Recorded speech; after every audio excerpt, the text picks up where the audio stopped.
Brings the bounty to the plain, through the torment, through the rains. Progress, knowledge, show no fear. In this very dramatic clip from Severance, besides Patricia Arquette's stellar acting, what else do you see in this clip? What I see is a disturbing obsession that has its origins in the 19th and 20th century, and I want you to keep this clip in memory because we are sure to revisit it later. In Severance, the greatest element of mystery to us is Lumon's condescending insecurity to control everything. So get your little ass back to your desk and stay there until you're told to move. Look carefully at everything that they censor. This one shows me engaged in this. So, this is our famous vending machine, which features delicacies from fig bites to An intuitive lip reading of Innie Dillon can tell us that he clearly mentions raisins there. fig bites to At first glance, it might seem that raisins are censored because they are probably irrelevant to the video. But at the same time, since we know that Severance splits our memory, it's very possible that raisins are a part of Outie Dillon's memory that have leaked into the unconscious memory of Innie Dillon, and Lumon has to hide this from Outie Dillon. There are many questions in our heads about every little raisin Lumon censors, and at the moment, no clear answer to them. How can we make sense of Lumon's fascism?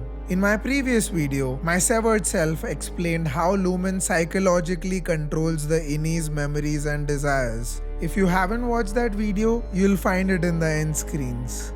Anyway, despite all of this fascism, the one and only defense that Lumon apologists can ever make is in psychotherapy, the practical branch of psychoanalysis that intends to help a person change behavior, increase happiness, and overcome problems. Lumon, through their psychotherapy-styled wellness sessions, claims to treat the mental health of an Innie's mind by making them think positively, particularly about their Innie self. I'm sorry. Please try to enjoy each fact equally. And yet it's no wonder they still prohibit the entry of desire. For psychoanalysts, if you desire too much, your ego becomes psychotic. Dillon's desire leaked out through contingency over time. So when he realized he was being repressed from the truth that his outie is a father, What the fuck? his ego attacks Milchick. Milchick, in his own stead, tries to appeal to a more socially appropriate desire of Dillon. Coming back to psychotherapy, it is significant how Irving's schizophrenia, something Lumon intends to fix, is actually a truth.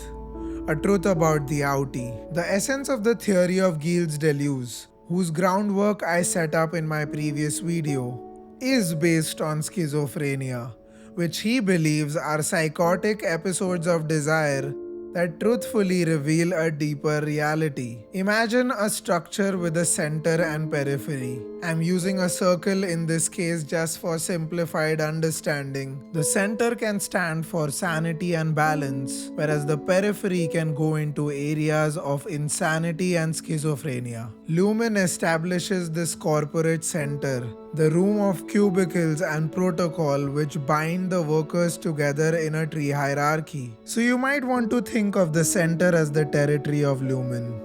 Schizophrenia achieves this decentering, this deterritorialization. And so, as against psychoanalysis, Deleuze proposes an alternate schizoanalysis. Schizoanalysis is a way of mapping the schizophrenic psyche's unconscious desires in order to understand it instead of repress it. Using schizoanalysis, we can realize how each Innie of the MDR department has effectively deterritorialized in their own ways. Mark decenters to the periphery by reading the War Machine book, UUR.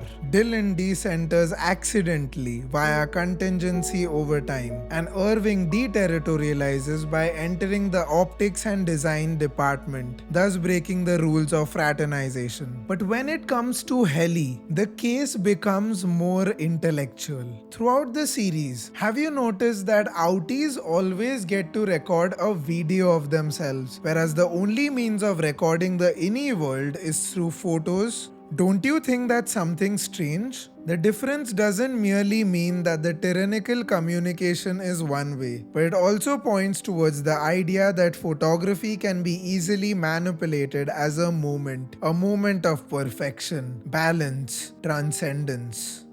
On the other hand, video as representative of cinema reflects 24 frames of movement in a second.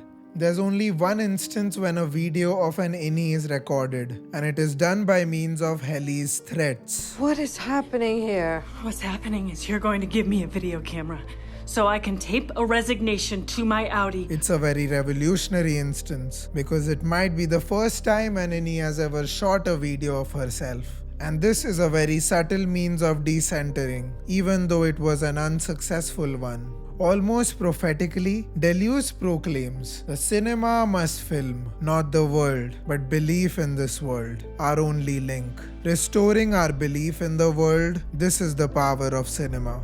Helly's attempts thus reflect a fundamental belief in this world. But the execution of decentering has multiple blockades. Lumon systems and the subconscious mind it creates paves the way to punishment. The best form of punishment, as we see in this show, is the break room. Guys, really not supposed to talk about the break room. What about the voice behind the door? Crying baby, you mean? No, like the angry mumbly guy. What is the psychoanalytic significance of the break room? We get to realize that in this room, the Innies experience an auditory manifestation of outie fears. Giving the devil his due, this is actually an ingenious form of subconscious manipulation. When I went there, I heard my outie crying for They did not hit subscribe, that's bullshit. They did not hit subscribe, they did not. Oh hi ma. It's a nightmare I still can't get closure from, unless you all hit the subscribe button and help me out. What does the break in the break room mean? If it's a verb, it may mean the breaking of the soul. And yet, I'm pretty sure there's something more sinister at play. The fundamental purpose of decentering, or so it seems, is to go back to the unconscious. This way, the Innie ego can reach out to the outie self and discover the truth about themselves. This concept of the ego coming back to the self, both in psychoanalysis and Severance, is termed reintegration. And it isn't much of a surprise that psychoanalyst Jacques Lacan advises against it. It's possible that the break room is designed to break any form of integration seen in the Innies. But now that we know the purpose and meaning behind decentering, it is time to revisit the beginning. We serve Kier, you child! As you may already know, Kier is an obvious reference to Kier Egan. But in the scope of psychoanalysis, what does Kier represent? Allow me to introduce you to the often quoted father of psychoanalysis, Sigmund Freud. Sigmund Freud was fucking obsessed with fathers. Every psychoanalytic explanation of Freud has a father in it, an authority controlling the subject. So Deleuze mentions the case of a patient of Freud's deemed Little Hans, who was scared of horses. Freud's way of treating him psychoanalytically was to interpret the horse as a father, and the phallus of the horse as the object of fear and dominance. This paved the way for Oedipus complex to be assigned to Little Hans, which became a source of guilt and repressed desire.